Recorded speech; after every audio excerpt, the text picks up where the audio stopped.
The body never screams at first. It whispers.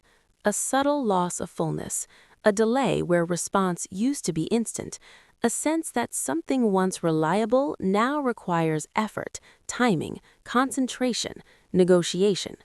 Most men mistake that shift for age, stress, or bad luck, not realizing that biology is already adjusting its investment, already recalculating whether this body is worth reinforcing or merely maintaining.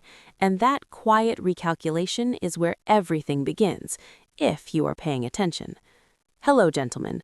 I'm Dr. Mika Hayashi, an urologist with over a decade of experience helping men maintain their sexual and prostate health well into their later years, and I want you to understand this with absolute clarity.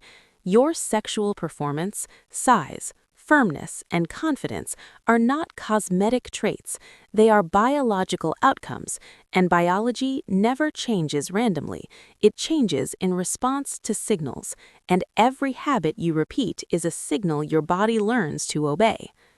Most men are taught to think of erections as desire-driven events, but desire is the final chapter, not the opening sentence. What happens before arousal is chemistry, electricity, pressure, timing, and cellular permission, and if any part of that chain weakens, the outcome changes, not dramatically at first, but just enough to be dismissed, and dismissal is how decline hides in plain sight, waiting patiently for years. Inside your body, every cell operates on balance, particularly balance between acidity and alkalinity, between metabolic waste and clearance, between oxygen delivery and carbon dioxide removal, and when that balance shifts, tissues stiffen, blood flow loses precision, nerves slow their signaling, and the first system to reflect that change is sexual tissue, because it requires the highest level of coordination the body can produce, and it will not fake strength when strength is compromised. The penis is not muscle, it is not bone, it is not willpower, it is vascular intelligence. It is blood responding to chemical signals, vessels responding to nitric oxide, smooth tissue responding to pH, and nerves responding to clarity. And when any of those environments become hostile, function does not fail dramatically, it degrades subtly, almost politely, as if giving you time to correct course, and that time is now. This is where bicarbonate enters the conversation, not as a miracle, not as a shortcut, and not as a drug, but as a biological lever that affects the environment in which your sexual system operates, and environment determines expression, always has, always will. And men who understand this stop chasing symptoms and start correcting conditions, and that shift alone changes outcomes. Bicarbonate is not exotic. It exists naturally in your blood, regulating pH, buffering acids, and maintaining the electrical environment your cells require to function optimally. And when metabolic stress accumulates from poor sleep, excess sugar, chronic inflammation, shallow breathing, and constant feeding, bicarbonate reserves are quietly consumed, leaving tissues operating in a more acidic, restrictive state, where blood flow struggles and expansion is resisted, and that resistance is felt as loss of size, firmness, and endurance. Acidity tightens tissue. Alkalinity allows expansion. This is not philosophy, it is physics, and sexual tissue obeys physics relentlessly. And when men unknowingly live in a state of chronic metabolic acidity, they wonder why erections feel smaller, weaker, less responsive, without realizing the environment itself has become hostile to expansion, and the body is simply obeying the rules it was given. But biology is adaptive, and adaptation cuts both ways. When the internal environment improves, function does not return slowly, it returns eagerly, because the system remembers how to operate. It has simply been restrained, not destroyed. And that distinction is everything, especially for men who believe decline is permanent when it is often conditional.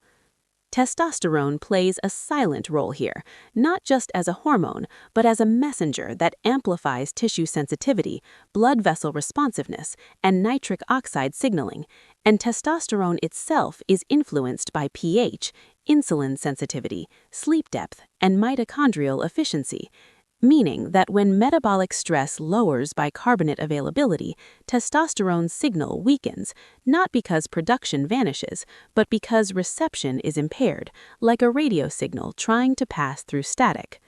Blood vessels respond instantly to their environment. In alkaline conditions, nitric oxide signaling improves, vessels relax, and blood enters with speed and volume. In acidic conditions, vessels constrict, signaling dulls, and blood arrives reluctantly. And when that happens repeatedly, tissue adapts downward, reinforcing limitation instead of capacity. And this is how size change begins long before men notice it consciously. Most men chase stimulation, not circulation. They chase desire, not delivery. But erections are not created by desire alone. They are delivered by blood under optimal conditions, and conditions are shaped daily, not during the moment itself. And that truth separates men who age powerfully from men who negotiate decline quietly.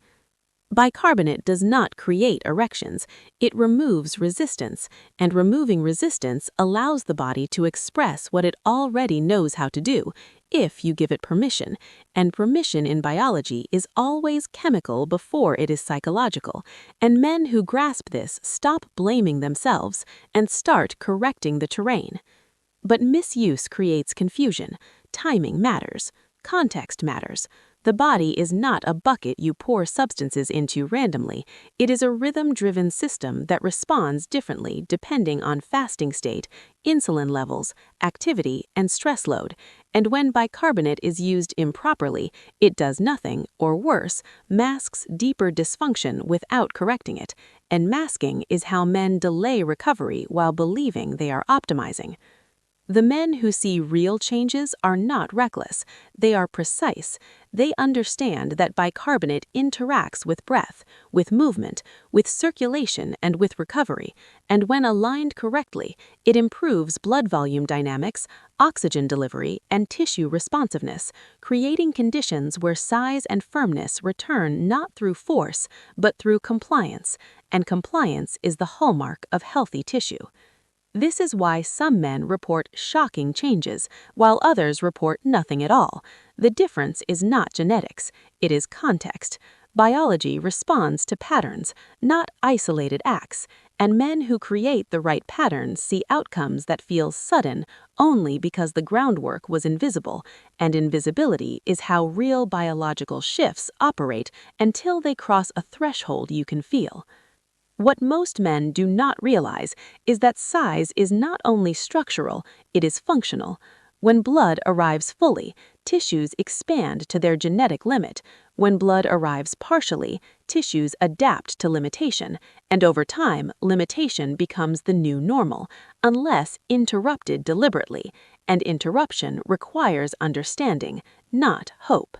And this is where the story deepens, because bicarbonate is not acting alone. It is amplifying systems that have been suppressed by modern living, by constant feeding, artificial light, sedentary days, shallow breathing, and constant comfort. And comfort is not neutral. It is biologically expensive, especially for male vitality, and the body always collects payment eventually.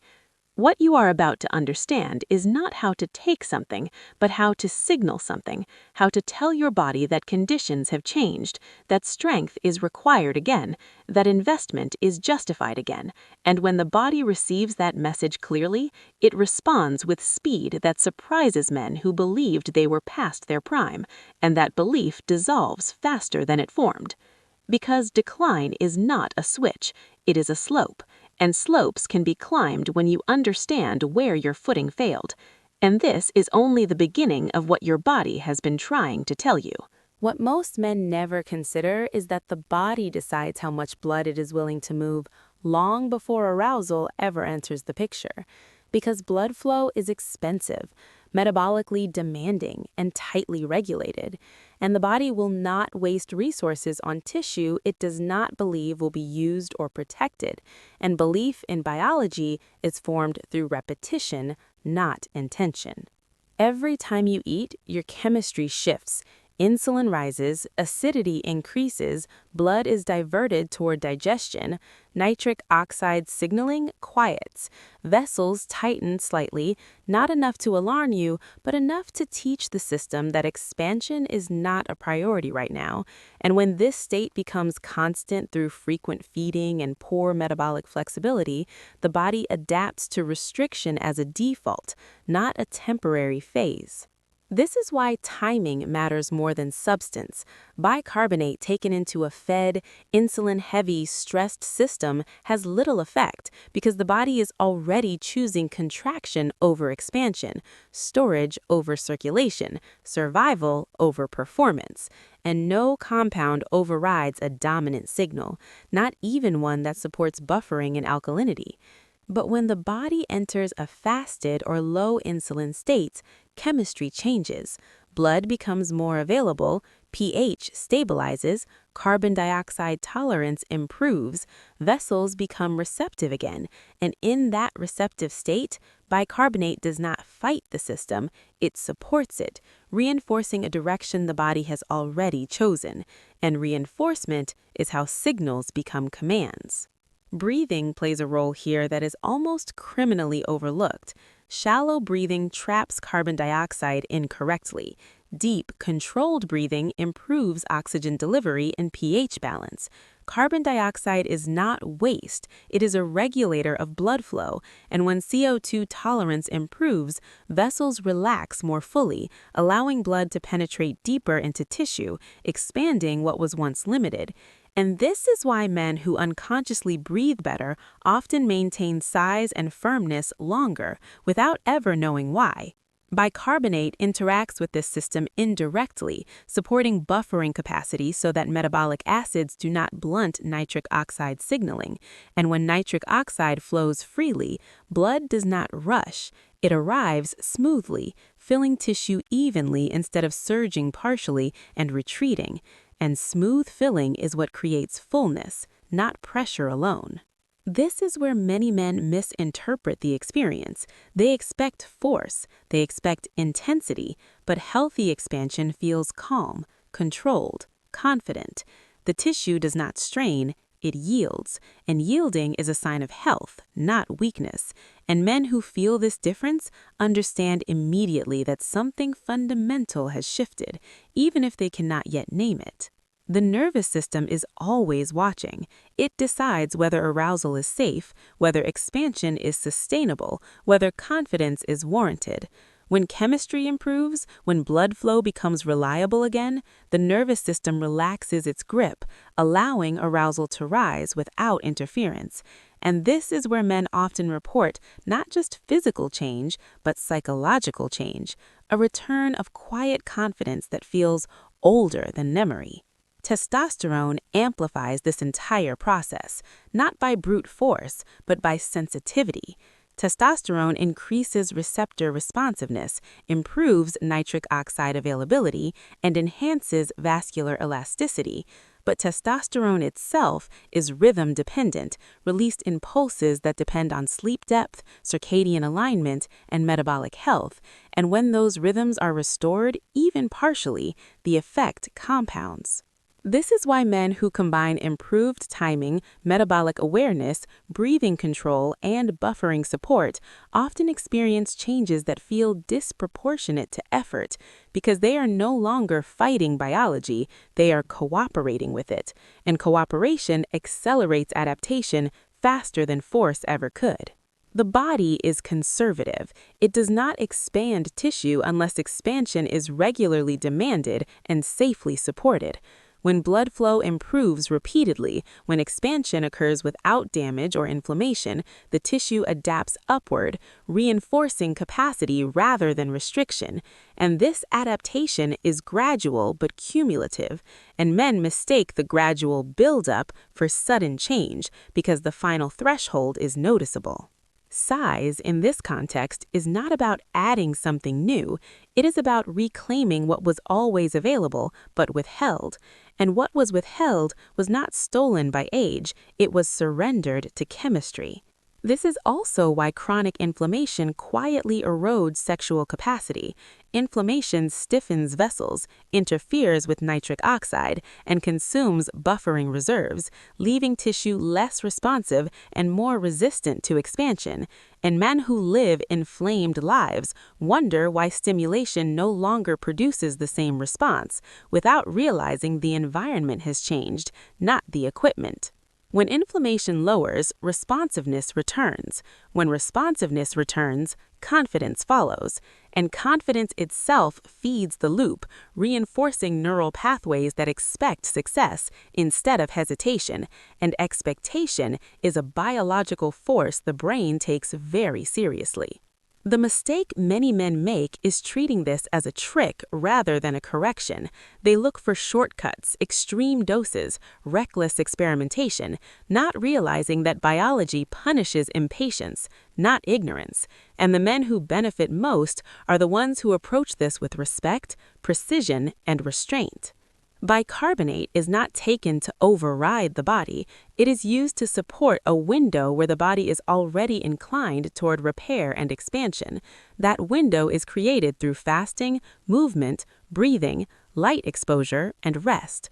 And when those signals align, small interventions have large effects, and large interventions become unnecessary. This is why men who live in constant comfort struggle most. Comfort blunts signals, it removes contrast. Without contrast, the body loses interest in adaptation, and male biology requires challenge to remain expressive, not punishment, but controlled stress, the kind that tells the system it is still needed, still capable, still relevant. When circulation improves, when chemistry stabilizes, when nerves regain clarity, the body does something remarkable. It remembers. It does not rebuild from scratch. It resumes. And resumption is faster than creation, which is why men in their 50s and 60s often see changes faster than younger men expect once the right signals are restored. Because aging is not the loss of capacity, it is the accumulation of interference, and interference can be removed. What you are feeling now is not hype, it is recognition, the sense that something you dismissed as gone may simply have been waiting for permission, and that permission is given through patterns, not promises. And we are only beginning to uncover how deep that pattern runs. By the time most men reach their 50s or 60s, the body has already made a quiet decision about how much effort it is willing to invest in them, not based on age, but based on evidence. And evidence is built from daily signals, repeated thousands of times, telling the system whether strength is still required or whether survival alone is sufficient. This is why two men of the same age can look, feel, and function radically differently, because one continued sending signals of demand while the other unconsciously sent signals of withdrawal, and the body responds to demand with reinforcement, but responds to withdrawal with conservation. Circulation is the language of demand. When blood is moved regularly, deeply, and without resistance, tissue stays alive, responsive, elastic. When circulation becomes lazy, shallow, and intermittent, tissue downregulates, not out of failure, but out of efficiency, because the body does not maintain capacity it believes will not be used. This is the hidden truth behind so-called age-related decline. The body is not breaking down, it is scaling down. And scaling down can be reversed if the correct message is reintroduced. That message is not desperation. It is consistency. This is where bicarbonate becomes powerful, not as a miracle, but as a stabilizer, a tool that removes one of the major brakes on circulation, chronic low-grade acidity, not dramatic acidosis, not medical emergency levels, just enough acidity to keep vessels tense, nitric oxide fragile, and blood reluctant to fully commit. Once that brake is eased, something subtle but profound happens. The body becomes willing again, willing to dilate, willing to fill, willing to invest. And willingness is everything, because blood flow follows permission before it follows stimulation. Men often think arousal starts in the brain. In reality, arousal starts in the vessels. When vessels respond easily, the brain relaxes. When vessels hesitate, the brain interferes. This is why restoring circulation restores confidence even before performance improves, because the nervous system senses capacity returning and stops guarding against disappointment. And that alone changes how a man carries himself, how he enters intimacy, how present he feels in his own body. What most men do not realize is that erectile tissue is one of the most metabolically sensitive tissues in the body. It responds quickly to improvement, but it also downregulates quickly when neglected. This sensitivity is not a weakness, it is an early warning system. The body uses this tissue to signal overall vascular health long before the heart ever speaks. Loss of morning erections, reduced fullness at rest, slower response time. These are not failures, they are messages, and messages can be answered. Once alkalinity improves, once nitric oxide signaling stabilizes, once inflammation quiets, blood begins reaching tissue that has been underfed for years, and tissue that receives blood regularly begins to soften, expand, and regain elasticity, not overnight, but predictably, because biology is predictable when conditions are right. This is why men who commit to restoring their internal environment often notice changes they did not expect: warmer hands and feet, stronger urinary flow, deeper sleep, clearer thinking. These are not side effects. They are confirmations that circulation is improving system-wide, and system-wide improvement always reaches sexual tissue. The body does not isolate systems, it prioritizes them. When the internal environment becomes supportive again, sexual function moves up the priority list, not because the body is chasing pleasure, but because reproduction and bonding are core biological imperatives, deeply tied to hormonal balance, immune regulation, and even longevity.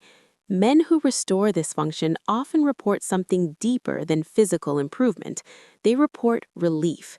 Relief from the constant background tension of uncertainty, relief from bracing for disappointment, relief from the quiet grief of thinking something essential had slipped away.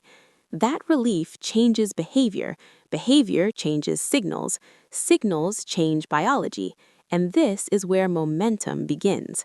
The mistake is stopping too early. The mistake is assuming partial improvement is the ceiling. The mistake is returning to the same habits that created restriction in the first place. The men who see lasting transformation understand that this is not a protocol, it is a reorientation, a shift from passive preservation to active participation in their own physiology.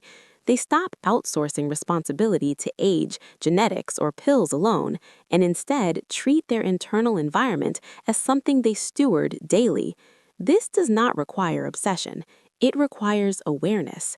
Awareness of timing, awareness of breathing, awareness of recovery. Men who walk more, who lift just enough to challenge tissue, who sleep with respect for circadian rhythm, who eat with intention rather than impulse. These men send a very different signal to their bodies. They say, "I am still in the game," and the body responds accordingly. Bicarbonate in this context is not the hero, it is the ally. It supports buffering so that effort is rewarded rather than punished. It allows nitric oxide to persist long enough to matter. It reduces friction so circulation can do what it is meant to do. But the real power comes from alignment. When chemistry, behavior, and identity align, restoration accelerates. Identity matters more than men are taught to believe. The body listens closely to how a man sees himself. Men who identify as declining send different signals than men who identify as adapting. This is not mindset in the motivational sense, it is neurobiology. The brain regulates hormone release, autonomic tone, and stress response based on perceived role and relevance. A man who believes his best years are behind him behaves differently at a cellular level than a man who believes he is still capable of growth.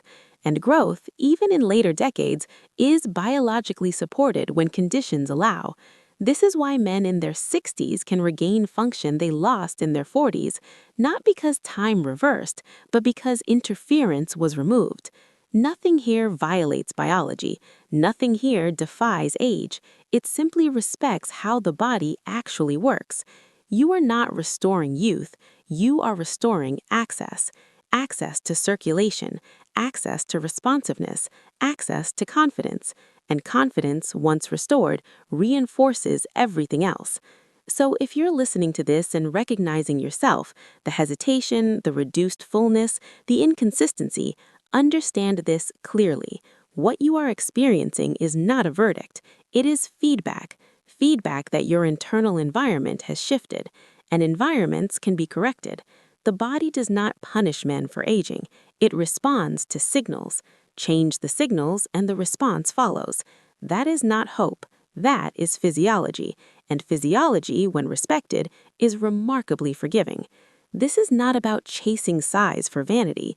It is about reclaiming integrity, about looking down and recognizing yourself again, about entering intimacy without calculation or fear, about feeling aligned in your own body. And once that alignment returns, everything else becomes simpler. Because the body was never broken, it was just waiting to be invited back into full function. And now you know how to open that door.